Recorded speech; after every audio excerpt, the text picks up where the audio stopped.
Hello, I'm Keegan with Kunes RV, and we're going to be going over the Furrion fridge. And this one is going to be a 12-volt fridge. You're going to notice that in a lot of other trailers as well. This one here is a little bit different though. You're going to notice that this is going to have a touchscreen right here instead of buttons like you would notice on a lot of other ones. This one here, in order to unlock it to be able to do anything, you're going to push and hold right where it says lock. That will now unlock it to allow you to change the settings of this. Right now, it doesn't have any function on. It's basically just going to run at the temperatures that you see right there. From there, you can turn on functions. Basically, this is going to allow you to select different modes, one of them being where it has a sun and a shade. Basically, what that one is going to be for is off-grid camping. What they are going to do here is they're going to run your fridge at those two temperatures so that way you don't pull too much electricity.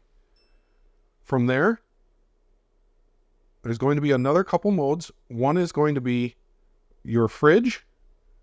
One is going to be for the freezer. And then just the freezer.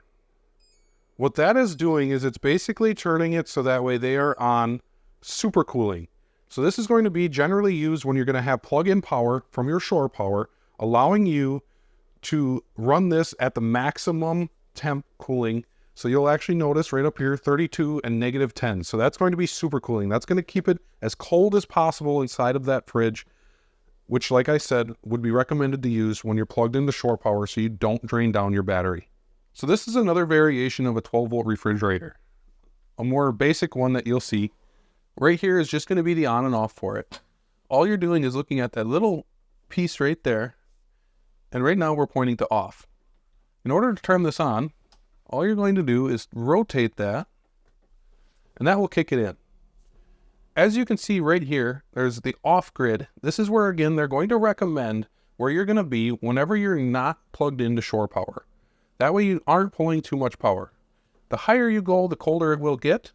So as you get to those higher ones, you will want to be plugged into shore power.